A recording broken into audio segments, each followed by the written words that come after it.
At my son's housewarming gala in his brand new $4 million mansion, he grabbed the quilt my dying wife had sewn by hand and threw it into the fireplace. That ratty old blanket doesn't belong in this house.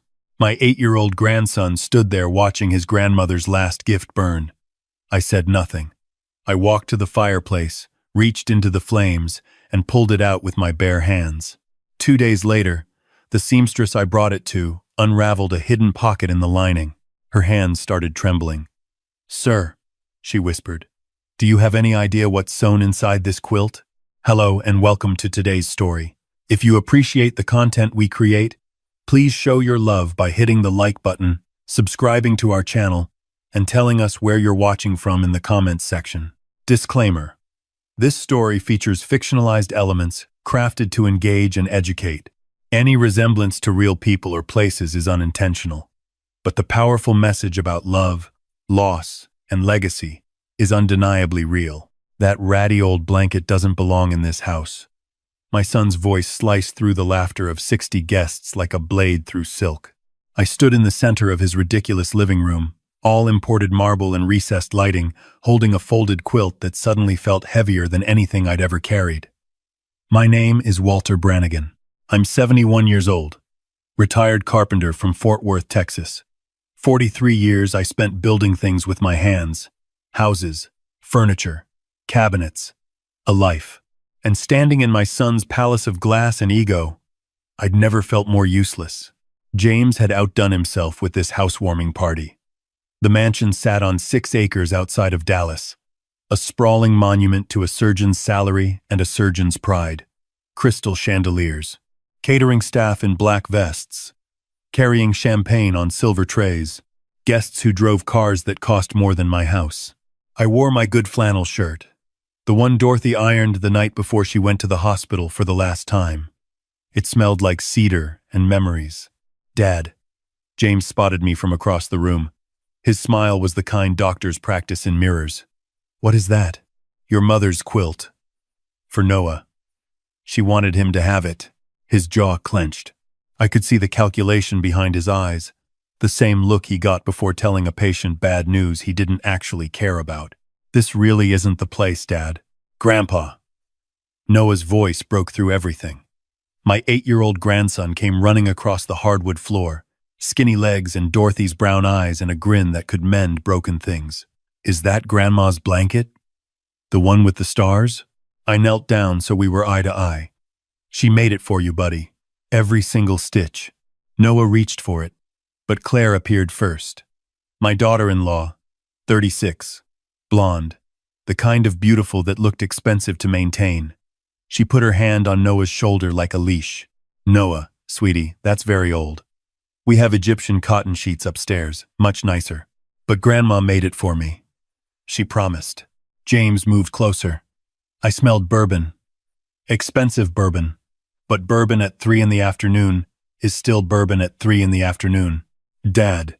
His voice dropped but carried enough edge that the nearest guests went quiet. "Mom's gone. It's been 2 years. You can't keep showing up with her things like she's still here. It's not healthy. For you or for Noah. Dorothy wanted him to have this quilt, and I want my son to have the best of everything." James grabbed the quilt from my hands, not homemade junk from a woman who spent her last year sewing instead of accepting reality. He walked 3 steps to the massive stone fireplace, where a decorative fire crackled behind a glass screen. He opened the screen, and he threw my wife's quilt into the flames. The fire caught one corner immediately, blue and white fabric blackening, curling. 40 years of Dorothy's love turning to smoke in front of 60 strangers. Noah screamed. Not a child's tantrum. A wound. "Daddy, no. Grandma made that. She promised me. She promised." James turned back to his guests, with his surgeon's smile firmly in place. "Kids get attached to the strangest things. More champagne? Anyone?" Nervous laughter. A few guests looked away. Most pretended nothing had happened. I didn't shout. Dorothy always said, "Anger wasted loud is anger wasted twice." Instead, I walked to the fireplace, opened the glass screen, reached in, and pulled the quilt out with my bare hands. The edges of the fire bit into my palms. The pain was sharp and honest, nothing like the dull ache my son had just put in my chest. I smothered the flames against the marble floor. The quilt was damaged. One corner blackened, a few patches singed, but most of it survived. Dorothy had used thick batting. Quilter's cotton layered dense. It didn't burn easy. She'd built things to last, just like I taught her. I looked at my son, 44 years old. I taught him to throw a football, paid for college, drove him to medical school interviews. Somewhere between his first scalpel and his first Mercedes, I lost him. Your mother left Noah more than a blanket, son. You just tried to burn your boy's inheritance. His eyes narrowed. What are you talking about? I didn't answer. I wrapped the damaged quilt carefully, tucked it under my arm, and knelt beside Noah. He was crying into Claire's dress, but Claire wasn't comforting him. She was checking her phone. Don't worry, buddy. Grandpa's got the blanket safe, just like Grandma wanted. I walked out. Behind me, I heard James laughing at something. The sound followed me to my truck like a stray dog I couldn't shake. The drive back to Fort Worth took 45 minutes on I-35, but it felt like 45 years. The quilt sat on the passenger seat, smelling like smoke and heartbreak. My hands throbbed where the fire had kissed them. Second-degree burns on 3 fingers. I didn't care. My house on Elm Street was nothing special. 3 bedrooms, a workshop out back, a kitchen Dorothy had painted yellow, because she said yellow kitchens made food taste better. She was right about most things. I set the quilt on our kitchen table and ran cold water over my hands. While the sting faded, a memory hit me like a freight train. 2 years ago. Dorothy in the hospital bed we'd set up in the living room. Stage 4 pancreatic cancer had taken everything except her stubbornness. Her voice was barely a whisper, but her eyes were fierce. Walter, I need you to give this quilt to Noah. Not to James. To Noah directly. Promise me. I promise, Dot. But why not just let James give it to him? She'd grabbed my wrist with surprising strength. Because James has forgotten what matters. And if he's forgotten, he'll throw away anything that reminds him of who he used to be. This quilt is Noah's protection, Walter. There's more in it than stitches. You'll understand when the time comes. Just promise me. Keep it safe and give it to Noah. She died 4 days later. 5:17 in the morning, holding my hand, while rain fell on the roof she'd loved for 38 years. Now I understood the first part of her warning. James had thrown the quilt into a fire, but the second part still puzzled me. More in it than stitches. Protection. What had Dorothy hidden? I spread the quilt across the table. Blue and white star pattern. Her specialty. She'd been a master quilter. Won ribbons at the state fair 3 years running, but this quilt was different from her usual work. Heavier. The batting felt uneven in places, thicker in certain squares than others, and the binding along one edge had a peculiar double fold I'd never seen her use before. Dorothy, I said to the empty kitchen, to her photograph on the wall, to the ghost of lavender that still lingered in every room. What did you sew inside? Saturday morning I drove to Maggie Chen's shop on West Magnolia. Maggie had been Dorothy's quilting partner for 20 years.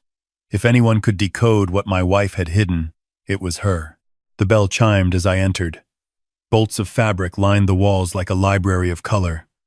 Maggie looked up from her cutting table. Scissors paused mid-snip.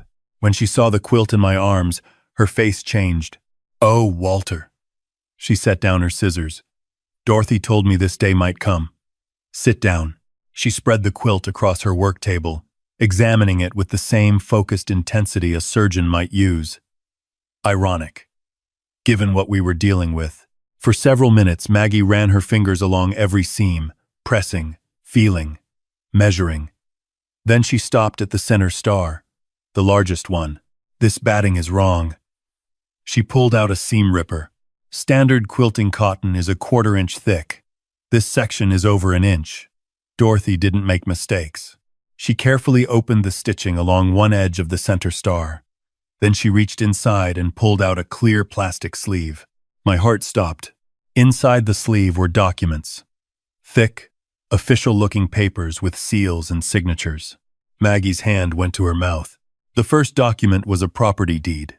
Travis County, state of Texas. 212 acres along the Colorado River, 12 miles southeast of Austin. Registered in trust for Noah James Brannigan. Dorothy's signature at the bottom. Dated March 2019. The second document was another deed. 140 acres adjoining the first parcel. Same trust. Same signature. The third was a letter from a real estate attorney confirming the trust structure and appraised value as of 2021. 352 acres. Maggie whispered, "Do you know what land along the Colorado River is worth now? With the tech boom and all the California money pouring into Austin?" I shook my head. My hands were shaking too hard to hold the papers. Maggie was already on her phone, pulling up comparable sales. She went pale. "Walter, comparable acreage in that corridor sold last year for $92,000 an acre. 352 acres at that price." She did the math twice. Over $32 million. The room tilted. I grabbed the edge of the table. "How?" Dorothy was a nurse. We lived on two modest incomes our whole lives. How could she possibly afford 352 acres? Maggie found more documents deeper in the quilt, hidden in 3 other star squares, each one containing records that told a story I never knew. Starting in 1986, 2 years after James was born, Dorothy had begun buying small parcels of undeveloped ranch land outside Austin. 5 acres here, 10 acres there, never more than she could afford from her nursing salary. She'd found a rancher named Hector Medina, who was selling off sections piece by piece as he aged. Dorothy bought whenever she had savings, quietly, patiently, over 35 years. Hector gave her favorable prices because she'd been his wife's hospice nurse. The land sat empty for decades. Brush and wildflowers and limestone. Nobody wanted it. Then the tech industry exploded into Austin like a supernova, and suddenly every acre within 30 miles of downtown was worth a fortune. Dorothy never told me. 35 years of purchases hidden in a quilter's patience. Maggie found one more thing in the final star square. A letter in Dorothy's handwriting on her good stationery. "My dearest Noah, this land is yours. Not your father's, not your mother's, yours. I bought it piece by piece over your daddy's whole lifetime using money I saved from nursing shifts and overtime hours and skipping luxuries I didn't need. I didn't tell anyone because I wanted the land to grow in peace, just like I wanted you to grow in peace. If your father treasures this quilt, it means he remembers what I taught him about love and hard work and family. If he's thrown it away, then he values pride more than love, and you'll need this land to build a life he can't control. Grandma loves you to the moon and the stars I sowed for you. Forever, Grandma Dorothy." I read it 4 times. Each word cut deeper than the last. Dorothy had known. She'd watched James become someone she didn't recognize. Cold, arrogant, obsessed with status. She'd built a safety net for Noah with 35 years of nickels and dimes that turned into millions. "Your wife," Maggie said softly, "was the smartest woman I ever knew. James has no idea. He tried to burn $32 million because the blanket didn't match his decor." Maggie carefully replaced everything and resealed the quilt. "What are you going to do?" I picked up the quilt, feeling the weight of Dorothy's love and planning and sacrifice in every stitch. "I'm going to protect my grandson, and I'm going to make sure James understands exactly what he tried to destroy." Monday morning, I sat in the office of Rebecca Torres, an attorney Patricia Williams had recommended from her network. Rebecca specialized in estate law and child advocacy. Her office was in downtown Fort Worth, 10th floor, view of the Trinity River. She read through everything twice before speaking. "These deeds are legitimate and bulletproof." Dorothy registered everything through a licensed trust attorney in Austin. "The trust is irrevocable. Noah is the sole beneficiary, and you're named as trustee. James has 0 legal claim to this property." She tapped the most recent appraisal with her pen. "But here's where it gets complicated. Your son is in financial trouble. Serious trouble. I did some research after you called yesterday." She pulled a file from her desk. "James Brannigan, Chief of Orthopedic Surgery at Dallas Metropolitan. Salary of $800,000 a year. but his spending outpaces his income by a factor of 3. That mansion cost $4.2 million. The cars, the country club, Claire's shopping, he's leveraged to the ceiling. Second mortgage, credit lines maxed, and there's a malpractice suit pending that could cost him his license. A malpractice suit? Patient named Gloria Fernandez. Routine knee replacement went wrong. James was allegedly impaired during surgery. The hospital settled quietly, but the patient's family is pursuing a separate civil case. If they win, James could lose everything. And if the medical board investigates the impairment claim, he could lose his license entirely. Impaired. My throat tightened. You mean he was drinking? The complaint alleges he appeared under the influence. Rebecca's expression was careful. Walter, if James discovers the land exists, he'll come after it. Men in his financial position don't hear $32 million without trying to grab it. And his first move will be to come after you. Come after me how? She pulled out a document. Conservatorship. If James can convince a court you're mentally unfit to serve as trustee, he can petition to have himself appointed in your place. Then he controls the trust. He controls the land. He controls Noah's future. The blood drained from my face. He'd try to put me in a home? It's disturbingly common in inheritance disputes. He'll hire a psychiatrist to say you're confused. He'll use the incident at the housewarming, reaching into a fire with bare hands, as evidence of erratic behavior. He'll paint you as a danger to yourself. I looked at my bandaged hands. James had already laid the groundwork without knowing it. We need to move fast, Rebecca said. Independent medical evaluation proving your competency. Witnesses to your daily function. And we need evidence of James's unfitness as a parent, because our best defense is a strong offense. She slid a business card across the desk. Carlos Vega, private investigator, former Texas Ranger. If James has skeletons, Carlos will dig them up. Walter, she added. Men like your son don't lose gracefully. When he finds out about the land, it's going to get ugly. How ugly? Whatever he did to that quilt will look gentle by comparison. Tuesday night, Carlos Vega called from his car outside James's mansion. I've been on him for 48 hours. It's bad, Walter. The file Carlos assembled over the next 3 days made me sick. James had been moving money to accounts in the Bahamas for 4 months. $2.1 million transferred in small increments to avoid reporting thresholds. He'd booked one-way flights to Grand Cayman for 3 passengers, himself, Noah, and a woman named Kristen Mercer, a pharmaceutical rep he'd been seeing for 7 months. She's 29, Carlos said flatly. Works for the same drug company whose painkillers James has been overprescribing. The affair started at a medical conference in Scottsdale. He's planning to leave Claire, take Noah, and disappear to the Caribbean. Flight leaves in 11 days. He's taking my grandson out of the country, with a woman who sees the kid as luggage. Carlos pulled up text messages he'd obtained through legal discovery channels. Look at this exchange from last week. James to Kristen. Tickets confirmed. New life starts the 12th. Kristen to James. What about your kid? Can he stay with your wife? James to Kristen. Noah comes with me. Claire's useless without my money. But the kid has a trust fund worth millions. Dorothy left something. I don't know the details yet, but I need to control it. Kristen to James. Millions? Then definitely bring him.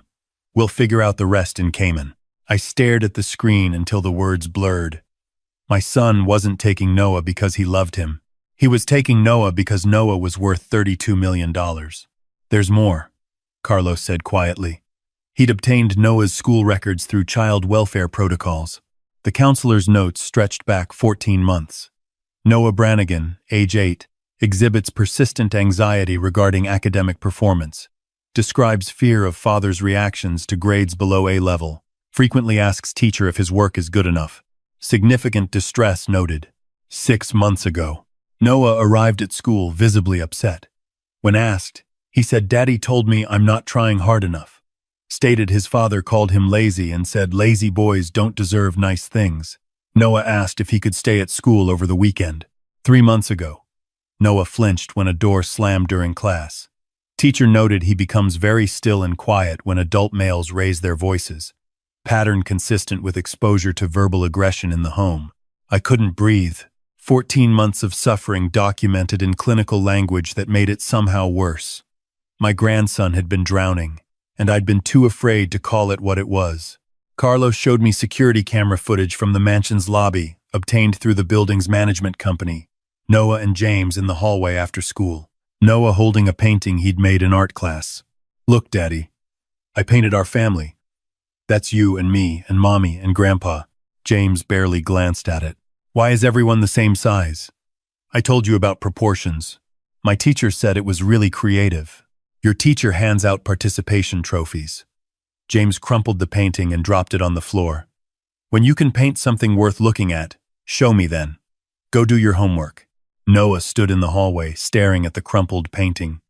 He picked it up, smoothed it flat, and folded it carefully into his backpack. Then he walked away with his shoulders curled inward, making himself as small as possible. Carlos stopped the video. My hands were shaking.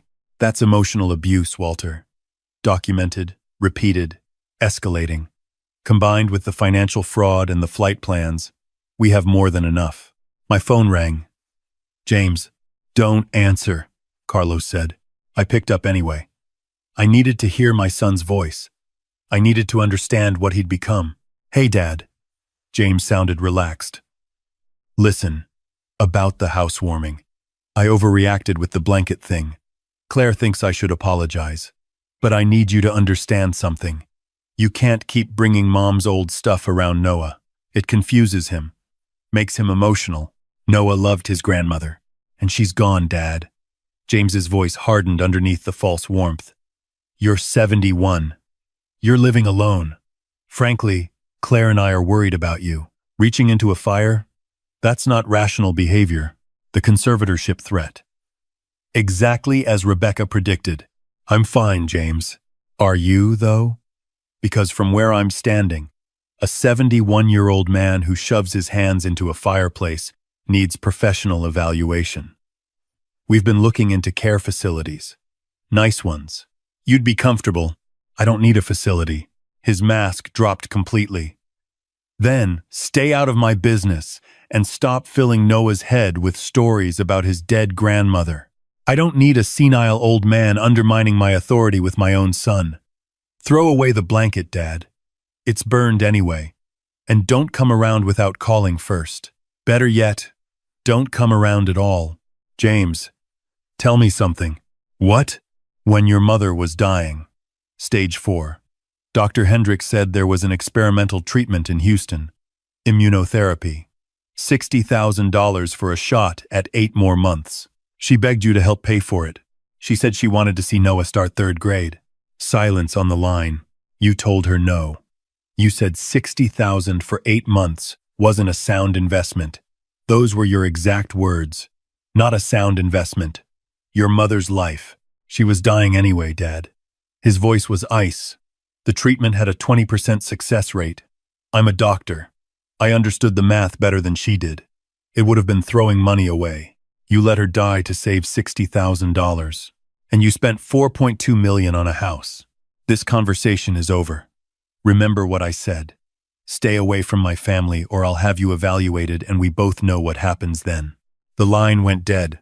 Rebecca had been listening on speaker, recording everything. Carlos was writing notes furiously. We got it all, Rebecca said. Threats, conservatorship language, the admission about Dorothy's treatment. He just handed us his character on a silver platter. The next 9 days were war. Rebecca filed emergency motions while Carlos tracked James's every move. The evidence piled up like bricks in a wall. Dr.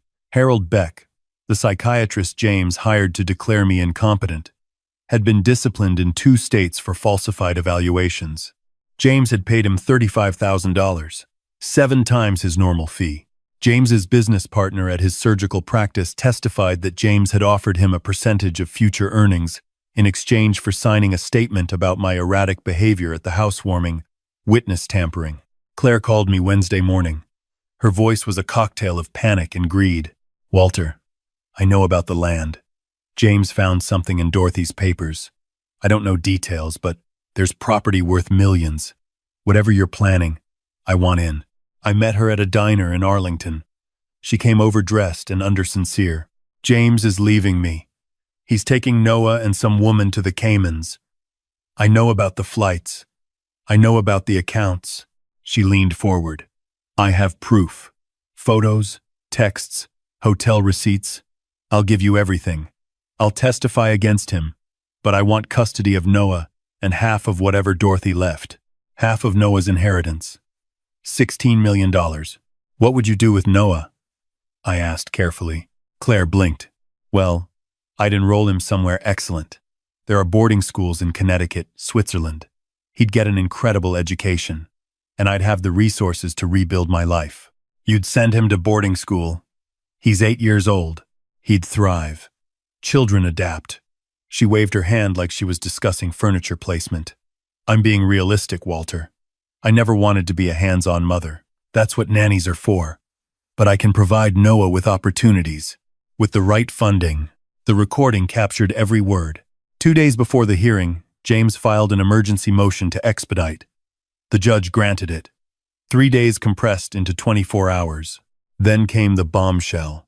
Carlos called at midnight. James changed the flights. Tomorrow night. 9:45 p.m. to Grand Cayman. Not 11 days from now. 3 passengers. He knows the walls are closing in. He's running.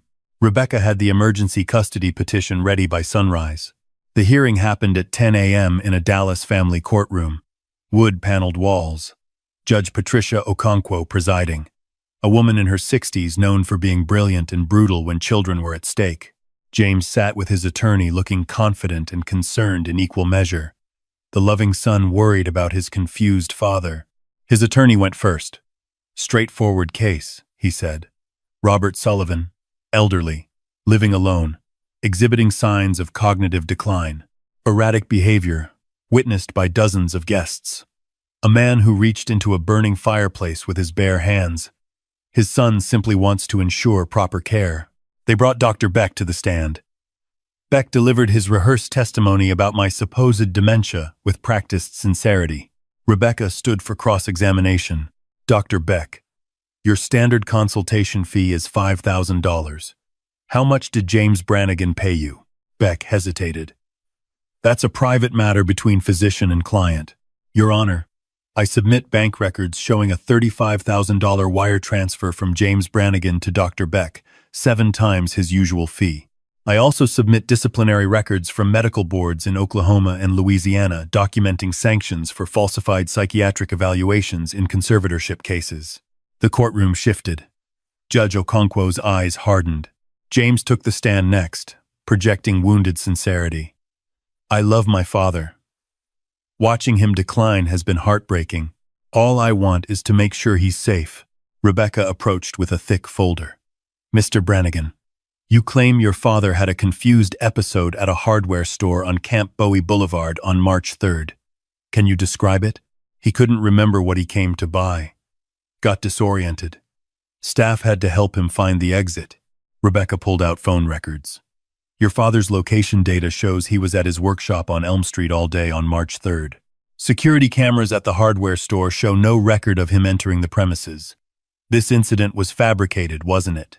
James's composure cracked. I might be mistaken about the date. You're also mistaken about the incident at your bank, since bank surveillance shows a perfectly routine transaction. Mr. Brannigan, are you currently under investigation by the Texas Medical Board for performing surgery while impaired? Objection. Relevance. Goes to credibility, Your Honor. The petitioner is facing career-ending investigations while carrying over $3 million in debt. This conservatorship would give him control of his father's assets and his son's trust, which contains property worth over $32 million. The courtroom erupted. Judge Okonkwo called for order. Continue, Miss Torres. Rebecca played the phone recording. James's own voice filled the courtroom. She was dying anyway. The treatment had a 20% success rate. It would have been throwing money away. Then the security footage. James crumpling Noah's painting. Go do your homework. When you can paint something worth looking at, show me then. Then the school counselor's notes. 14 months of an 8-year-old boy's fear documented in heartbreaking detail. Then Claire's recording from the diner. I never wanted to be a hands-on mother. That's what nannies are for. We'd send him to boarding school. Then the flight records. One-way tickets to Grand Cayman departing tonight. Judge Okonkwo stared at James for a long moment. Then she spoke. This petition is not only without merit.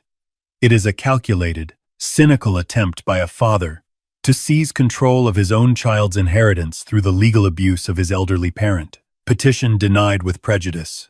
I am referring this matter to the district attorney for investigation of elder abuse, witness tampering, perjury, and fraud. Furthermore, based on the evidence of emotional abuse, parental unfitness, and imminent flight risk, I am granting emergency temporary custody of Noah Brannigan to his grandfather, Walter Brannigan, effective immediately. The respondent's passport is to be surrendered to the court. Neither parent is to have unsupervised contact with the child, pending full investigation. The gavel came down. Outside the courthouse, the Texas sun was blinding after hours of fluorescent courtroom light. James was led away in handcuffs, his surgeon's hands cuffed behind his back. He looked at me once. The hatred in his eyes was a living thing. Noah was brought to me by a CPS worker an hour later. He had his backpack and a stuffed dinosaur he'd had since he was 3. When he saw me, he ran. "Grandpa, are we going home? To your house?" I knelt down, holding his small face in both my hands. "We're going home, buddy. To the yellow kitchen and the workshop and Grandma's quilt. For as long as you need. Forever if you want." He hugged me so tight, I felt his heartbeat against mine. "Can we play Grandma's quilt game? Where I find all the star patterns?" Every single night. That first evening, I spread Dorothy's quilt across Noah's bed in the room I'd been preparing for weeks. Fresh paint, bookshelves, a nightlight shaped like a star because Dorothy loved stars. Noah traced the quilt's pattern with his finger, finding every star, counting every stitch the way Dorothy had taught him. "Grandpa, is Grandma watching us right now?" "I think she is, buddy. I think she never stopped." He curled up under the quilt and was asleep in minutes. First time in months he fell asleep without crying. The school counselor would tell me later. I sat beside his bed listening to the old house settle around us. Dorothy's photograph watching from the hallway. The workshop out back where I'd teach Noah to build things with his hands. The yellow kitchen where we'd burn toast together tomorrow morning. 3 months passed. Noah started sleeping through the night after the first 2 weeks. The nightmares faded. His teacher called to say he'd started laughing in class again, raising his hand, showing other kids his drawings without asking permission first. Small victories. The kind that matter most. James wrote from county jail. His letter was careful, measured. Nothing like the man who'd burned his mother's quilt. "Dad, I've had time to think. More time than I've allowed myself in 30 years. I destroyed everything Mom built, everything you taught me. I chose money over family so many times I forgot there was another option. I'm getting help in here. Therapy. Anger management. I don't expect you to believe me yet. I don't expect Noah to forgive me. I just needed you to know that I finally understand what I became. And I'm sorry I wasn't the son Mom raised." I read it several times, searching for manipulation, finding what might be genuine remorse. Trust would take years to rebuild, if it could you rebuilt it all, but for Noah's sake, I left that door open. A crack of light in a dark room. We donated $1 million from the trust to the Fort Worth Children's Hospital in Dorothy's name. Noah signed the papers in his careful, crooked handwriting. Another $1 million went to scholarships for children of incarcerated parents.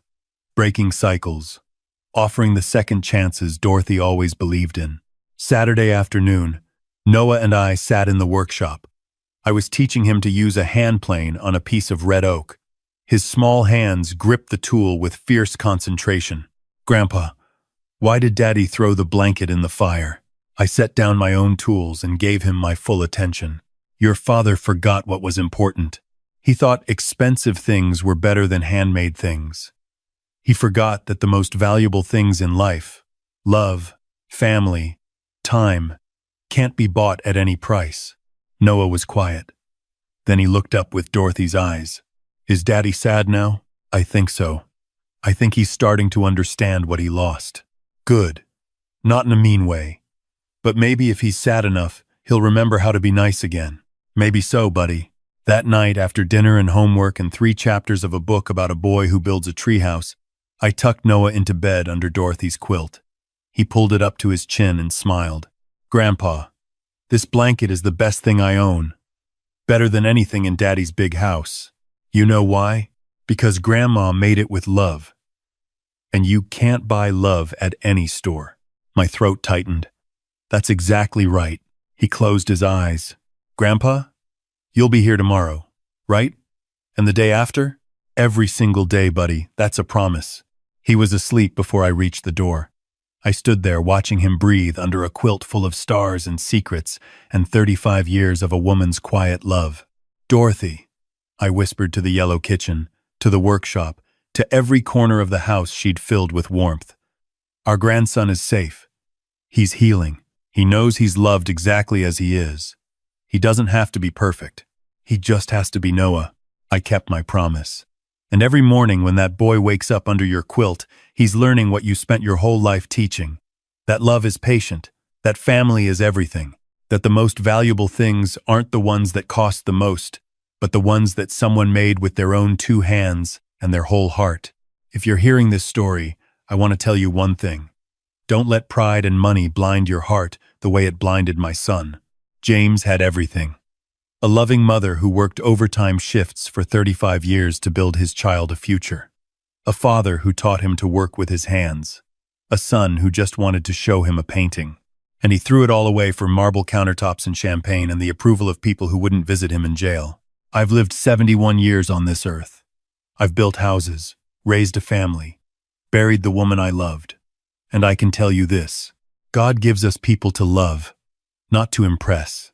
Dorothy understood that. She spent every spare dollar, not on herself, but on land that would grow in value for a grandson she might never see grow up. Even when cancer was stealing her body, she was still planning, still protecting, still loving. God doesn't measure us by our houses or our titles or the cars in our driveway. He measures us by the love we leave behind. And by that measure, Dorothy Brannigan was the richest woman who ever lived. If you're a parent, hold your children close and tell them they're enough. Don't turn them into trophies for your ego. Love them as they are, messy paintings and burned toast and all. If you're caring for someone elderly, watch for the signs. Financial manipulation, isolation, threats disguised as concern. Financial manipulation, financial manipulation, financial manipulation. Elderly. Dorothy left that quilt not just for Noah, but for every grandparent fighting to protect the ones they love. God gave me one more chance to do right, to keep my promise, to love and protect a little boy who just needed someone to tell him his painting was beautiful. I won't waste that chance, and neither should you. Every morning, Noah wakes up safe under a quilt full of stars, and that's the only legacy I'll ever need. Sincerely, Walter Brannigan. This content contains dramatized storytelling elements for educational purposes. Some details are fictionalized, but the core lessons about recognizing financial and emotional abuse are real. If this style isn't for you, that's okay. Please seek content that better fits your needs.